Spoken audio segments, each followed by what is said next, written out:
got the invitation, I was just thinking about what I wanted to talk about and present to you all. So this question came up, and it was like, what is the role of a good cook?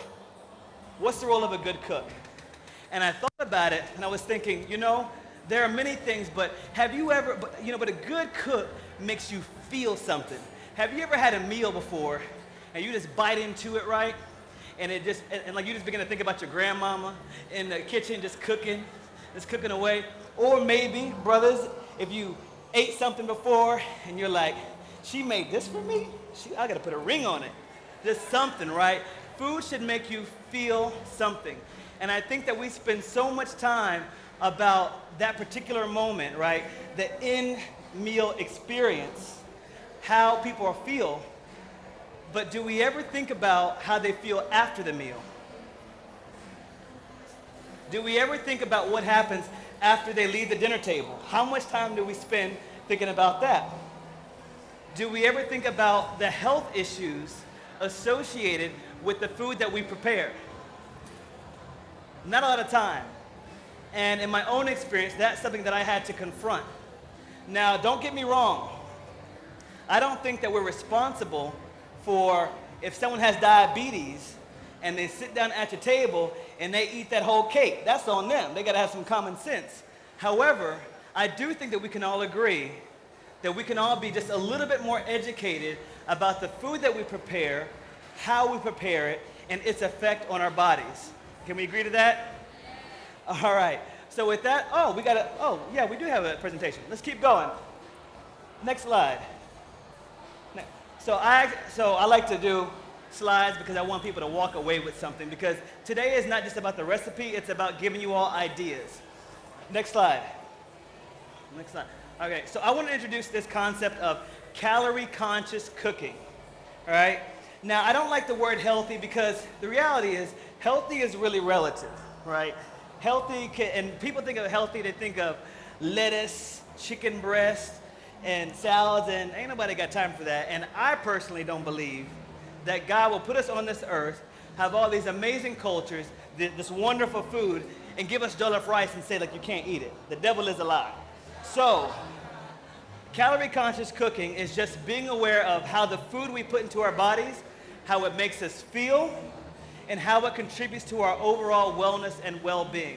It's just that. So I'm not saying that you got to give up the foods that you love.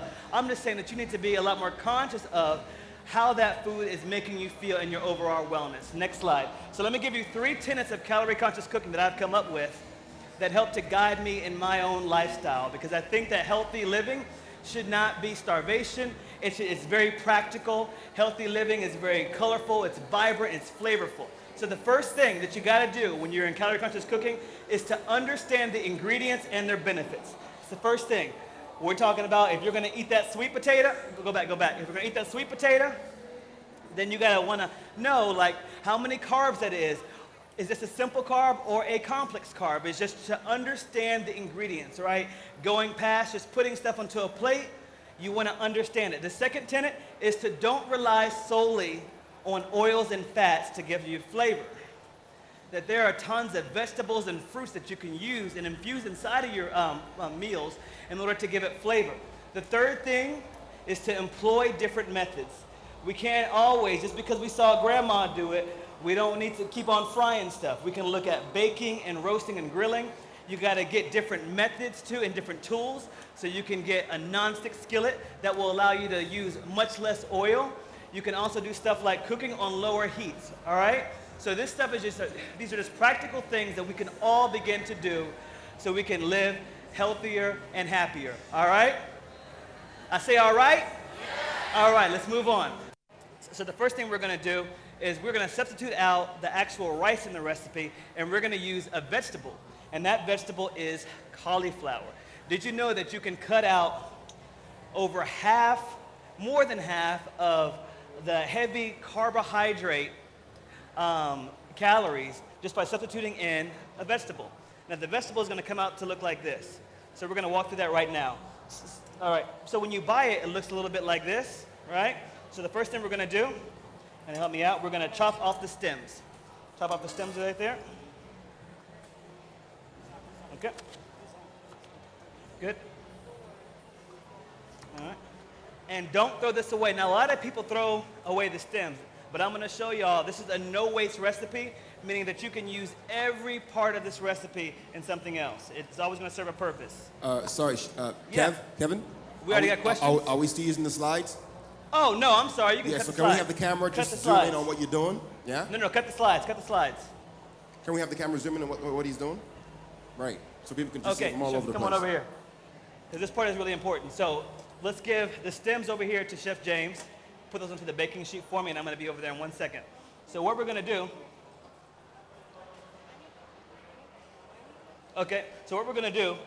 is we're going to take off the stems, and we're going to be left with just the cauliflower florets, just like this. So when you do it, and you can actually buy it in the grocery store like this, but it'll save you some money if you just do it yourself. And once you got the florets, you're going to put them into this food processor. Now, that's one way to do it. Okay, that's enough. We can just show this part. Let's pop the top. And what we're going to do is we're going to pulse blend. This is going to... Yep, go ahead. I think it's good. Okay. Perfect. You're going to pulse blend it. Don't pulverize it because it's going to become too fine. But what you'll find is the consistency is much like couscous or rice. So depending on, where's the cameraman? Right here? Can you see my hands? Right here? Don't laugh at my fingernails. I've been cooking and stuff. All right. So there you go. You can see the consistency is a little bit like couscous, and some pieces are like rice. But you want them coarse, just like this. And I don't think that you can see this, but cauliflower, and we forget that vegetables are made of water, right? So the first thing we have to do, once we make the cauliflower like this, now squeeze it out, is you're gonna dump it onto a sheet and squeeze it out. Squeeze out all of that moisture. And the cool thing about this is that there are so many different applications for cauliflower in this way. You can pulverize it even more, and you can mix it in with a little bit of coconut flour and then some Parmesan cheese, and you can make a crust with it to bake stuff on. In this capacity, we're just going to use it as rice. Now, once we do that, you're going to want to spread it out onto a baking sheet so that it kind of airs out like a little bit. Now, this is fine as is. This is ready to go. You can put this into recipes, and you can cook with it. Or, let's say that you're having just a really lazy day, and you don't want to do too much, but you want to keep it light on the carbs. Take this, saute it with a little bit of garlic and onions into a pan, and you've got some flavored rice, but it's all vegetable. So, as she's doing that, I'm going to show you all what we can do with these stems. This is a no-waste recipe. So that means that you can take these stems, and this can be a meal too. So we're all about using everything and also incorporating a lot more veggies. Now, I asked you before, what is the common spice combination that people use here? You could use onions, garlic, and pepper. Onions, garlic, and pepper. So what we're going to do, we're going to add some. This combination of onions, Okay, it's good. garlic. Okay, so he's already mixed together onions, garlic, and pepper. Yeah. We're going to massage it with just a little bit of olive oil, just a tad bit. Okay. Get some salt.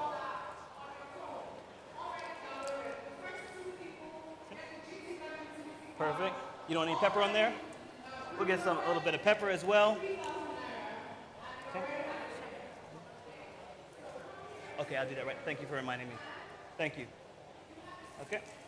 And we're going to roast this in the oven right now for 15 minutes at 400, 15 minutes at 200 Celsius. And this, you put that in there, and this right there is a meal by itself. This has nothing to do with the jambalaya, but I want you all to know that you should not be just throwing away vegetables. You can always recycle them and use them in different ways. Chef Laura reminded me, there's another way that you can do this. So if you don't have access to a food processor, and also you didn't get to the gym and you want to burn some extra calories, what you do is you get a grater and do this. And you can grate the cauliflower. This gives it a much more finer appearance and much more like couscous. but you can do that too in case you don't have a food processor. Thanks for reminding me of that. All right. So with that part being done, we're going to start this jambalaya. Let's fire up the skillet. Oh, and are there questions now, or do you want to just keep on going? Okay. Oh. I'm waiting on you, so if you want, okay. we can shoot. We can start I can with do questions. freestyle. I can keep on going. So Okay. We can, sorry. Well, listen up. Kevin already started. So if you have any questions, just indicate by raising your hands, and I'll come Perfect. to you and Is it pass the already mic. So we already got the first one. Okay. Could you just tell us your name and then just give us your question? Okay. Hello, everyone. Hi, Chef Kevin. Hi. Thank you for hosting us today. My question is with the cauliflower. Okay.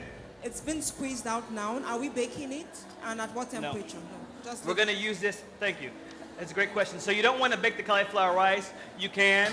The cauliflower, because you want the consistency to be kind of crunchy and somewhat rice-like. Now you can take this and you can put it inside soups once the soup is nearly finished cooking, so that way it's not like mush. So when people are eating the soup, it's kind of like rice, right? Now, whenever you want to substitute the rice for this, you're probably going to want to use about 3 or 4 of the cauliflowers because it's really fine. Plus, this is still filling, but it's not going to be filling like rice, okay? So don't bake this, just keep it as is. If anything, if you want to cook it, then you can put it into a pan with a little bit of oil and some onions and garlic and make yourself some flavored rice. And so that's why, just do it like that. Okay. Right. So I think the pan's hot. I'm going to keep going right here. If you get another question, that's fine. We got another one. Hold on a Okay. second. Is it hot now? Okay. Hello, my name's Ola. I've been Hey. following you on Instagram for a long time. I was so thank excited you. when I found out you were coming. Okay. Calm down So some. the question I wanted to ask, when you're making sauces and you want to thicken it, but you don't want to make it unhealthy by using corn flour, what is your favorite thing to add to it? Okay. Or substitutes, It's a rather. great question. So, to thicken sauces, so it really depends. If it is a creamy sauce, I like to use coconut milk. Coconut cream. So if you have, do you have cans of coconut milk and stuff like that in the fridge? So just, so just open it up and let the coconut sit there for about 20 minutes and let all of the cream rise to the top and then use that. If you're having something that's a little bit less like creamy and it's more like a gravy type of sauce, I like to use tapioca flour or arrowroot flour. Yeah. All right, so I think this is ready. What we're going to do is we are going to add a little bit of oil to the skillet. Now, it's really important for these recipes for healthier cooking, again, to use a nonstick skillet. Nonstick skillets allow you to cook. Chef James? 1 second. The minced garlic. Minced garlic. Nonstick skillets allow you to cook cook without using a whole lot of oil. So that way you don't have to add that. And if you're trying to reduce the amount of calories in your diet, it's really important. This is not a nonstick skillet, so you may see a little bit more oil here. And if you notice, whenever you cook, you'll have to keep on adding oil so the food doesn't stick. A nonstick skillet doesn't work like that. So there are different types out there. There's black kind, and then there is now the new ceramic kind. But I highly suggest that you all invest in that.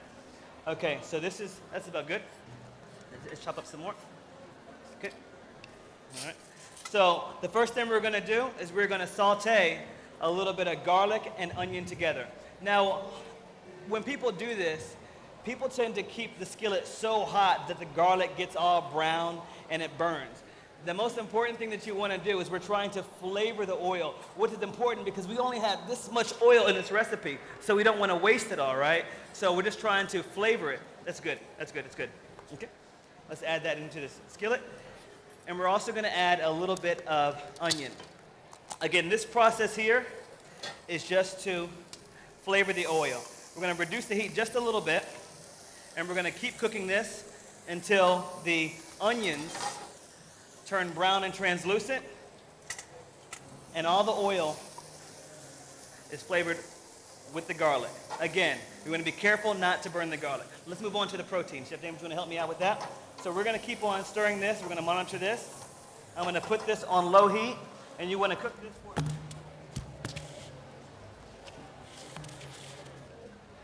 That was planned. Yo, Simi.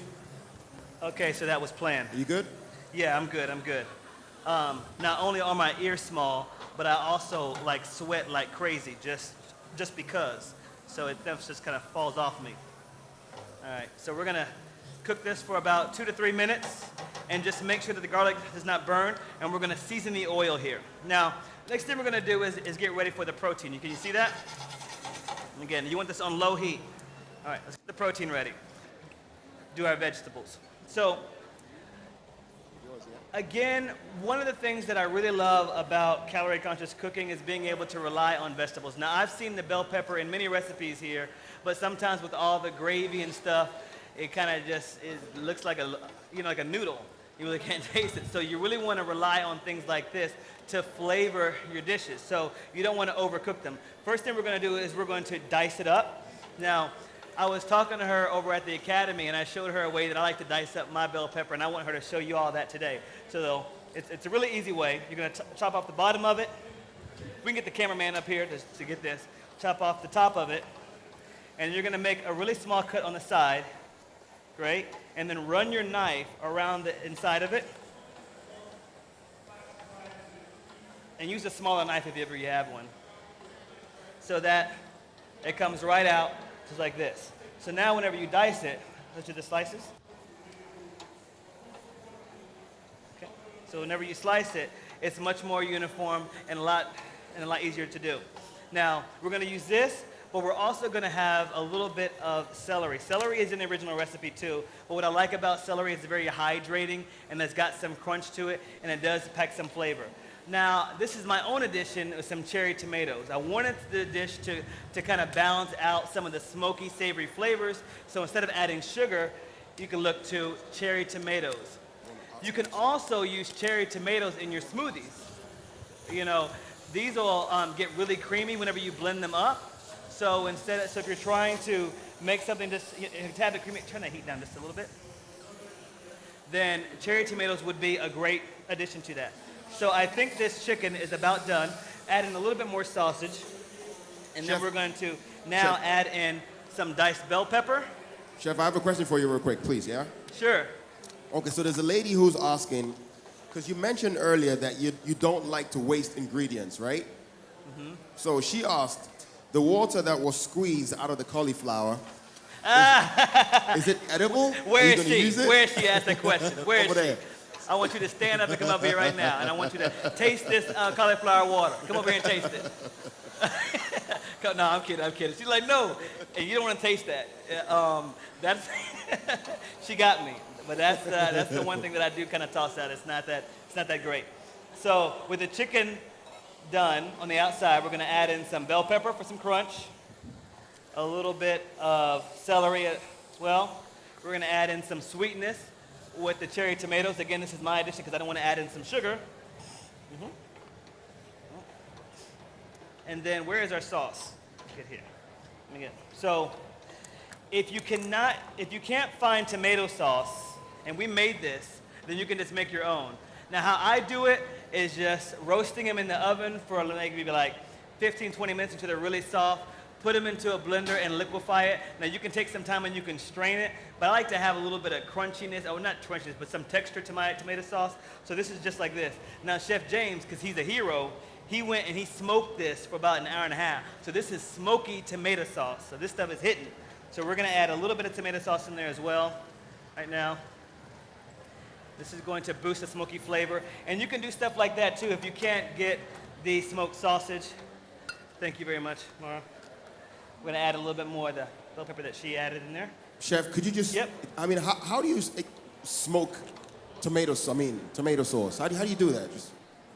So we smoke the tomatoes. Okay, so you don't how do you smoke tomatoes? Okay, so you put them onto a tray and you put them into a smoker.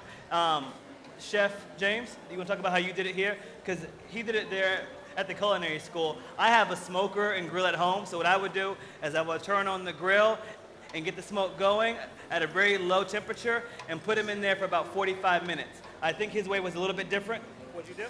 Yeah, as good as the same. But all we do here is local smoker. We use firewood and let the smoke while we dismantle. We use oil, then the smoke, so you can be able to get it. So let me just ask. So what does the smoke do? Does it dehydrate the tomato? No, or no, no. What does it do? No, it flavors it. Oh, just flavors it. So right? we're getting the flavor from the wood. So we Right. got like I'm not sure what type of wood, but we're gonna say hickory because it sounds fancy. This is hickory smoked tomato sauce, Right. hickory smoked beef. Right. But it helps to flavor the meal. Okay, now we're gonna give this meal some personality. And Patricia, can you help me out by taking some of the stuff we're not using? So the first thing we're gonna add in there is some smoked paprika. Now, if you can't find paprika here, you can just use regular paprika. But what I like about it is that it gives it a nice Southwest flavor. So it's one of the things. Now we're gonna add in a little bit of heat by adding in some cayenne pepper. You do this according to your own desires. Chef, we got another We have- question. Absolutely. Let me get to the seasonings, and I'm going to get right to you. We're going to add in some dried thyme. And I like adding in some of the dried seasonings to these recipes instead of the fresh ones because I think that they are much more flavorful. Where's the oregano? And there is some oregano that we should, all right, can we get some oregano up here? All right. That's pepper? Oh, okay. Go ahead with your question while we get the dried oregano here. Hello, Chef. Hi. Hi, my name is Joy. What's up, Joy? And I'm an aspiring chef too. Now the question I want to ask is, after he cut the chicken in pieces, do you need to marinate it separately before adding it to the oil, or you just do it directly? The Because I chicken? didn't get that part. Yes. No. Cook the chicken together. So this is a one skillet recipe. That's why I like it. You don't have to do a whole bunch. Just have this one skillet here the entire time. Okay? Thank you, Chef. Is it time coming? Let's get that. Now we got some dry thyme. We have another question, Chef Patricia Chef. with the handoff. Appreciate it. So we got some dried oregano here. Will you give me some more tomato sauce?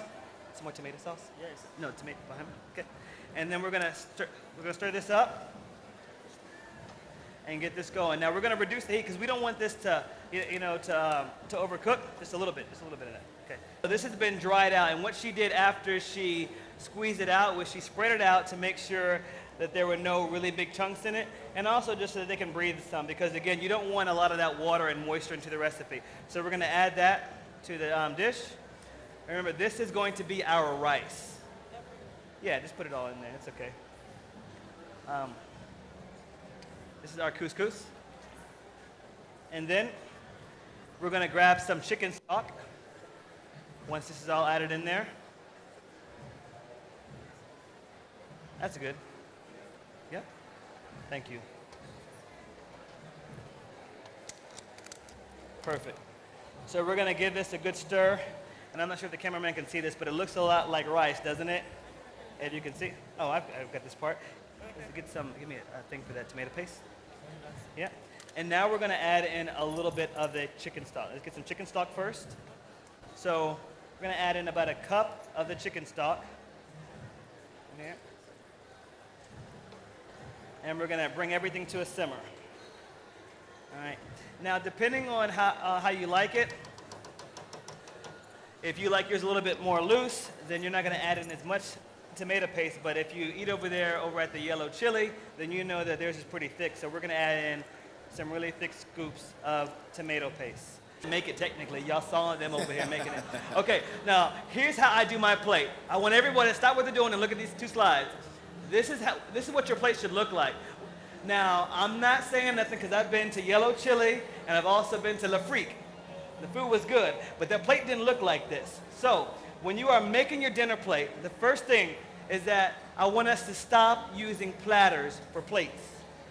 Our plate should be this big, this right here, just like that.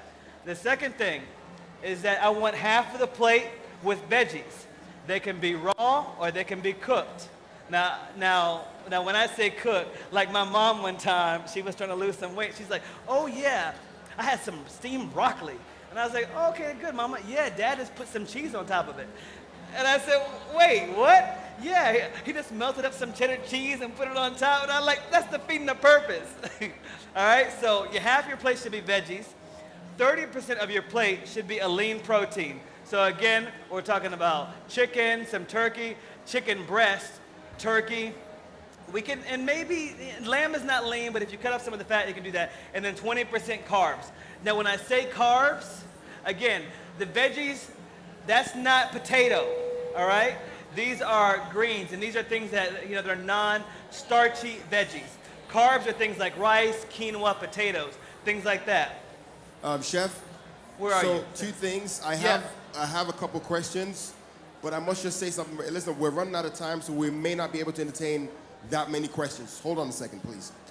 Secondly, here's a few for you. First off is, in your cooking, what do you focus on the most? Is it the taste and its flavor, or its nutritional benefits and value? Perfect. To be quite honest, I look at the taste now. Before, I was looking at the nutritional benefits. Here's how I got started, and maybe you all can do this too. Take your favorite meal that you just really love, your favorite comfort food meal, and I want you to break down every ingredient and find out how you can make each ingredient healthier. Not everything is going to have a substitute. Veggies are veggies. But look at the rice. What type of rice can I use? What type of carb can I use? What type of protein can I use to make it healthier? That's how I did. My first healthy meal was a quesadilla. And a quesadilla is made by taking this tortilla that's already been cooked in some oil, right? And then you put a whole bunch of cheese and some meat, and then you put some veggies in there just to make yourself feel better. And then some more cheese. You flip it over, and then you put it in a pan of butter. And let me tell you, that quesadilla is life. It gives you life. So when I transformed it, I said, how can I break down every single ingredient and make it much more nutritious for me? So I was using goat cheese. I was using lean chicken. I was using the same, I was using different tortillas, wheat tortillas. And I cut the calories in half. So again, I don't think God will put us on this earth with all of these wonderful foods and cuisines and say we can't eat it. It's about portion control, and it's about how we prepare the foods. Okay, Chef, I didn't quite understand the other question, so I'm just going to Okay. let that slide for a minute. But let me Okay. just get a few people in here. Hold on a second. Is that one? Did we? Is this one gonna be Hello, plated Chef. too? Are we gonna? Hey, how you doing? We can plate that one too, right? Can we Please, plate- add some with the, tomato paste. the smoked beef, can it be substituted with hot dog? With what? Hot dog, Hot dog. yeah. Okay. Yeah. I mean, technically, yes, you can. I don't think hot dog would be a good substitute because and again, I'm speaking from American perspective. I'm not sure how they're made here, but usually hot dogs are just like processed meat and processed. It's very high in sodium, so no flavor to it. So if that's what you can get, then go ahead and do that. But I would not suggest putting a hot dog in there because you lose like a lot of the flavor. Again, the sausage carries so much flavor. It also carries a lot of the oil, so that way we don't have to add more oil to the skillet. Okay. Okay, Chef, I have a interesting question here. So someone is questioning the fact that you are a Harvard student and you're a chef. Oh. So let me have him ask you this question. Hold on a second.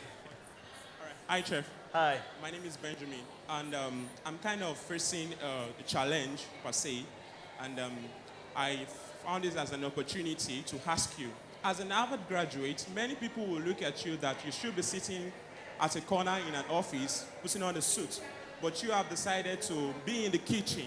How have you been able to cope with different situations from the fact that you want to follow your passion? So, on the last part of the question was what? Have I been able to do what with my passion? To cope To cope with and that? to prove people wrong. Okay. So pretty much, All right. you pretty much. To prove people wrong. You know, a lot of, I don't, to be completely honest, you can ask my assistant right here in the front row. I never talk about Harvard. I never even brought it up. People see that on the thing and they do that themselves. But let me tell you a little bit, not about what Harvard's done for me, but what God's done for me. So when I quit my job, first off, I started out into consulting. I gained a whole bunch of weight because I was traveling around the world and doing projects. And I really just felt disconnected to the value that I was creating.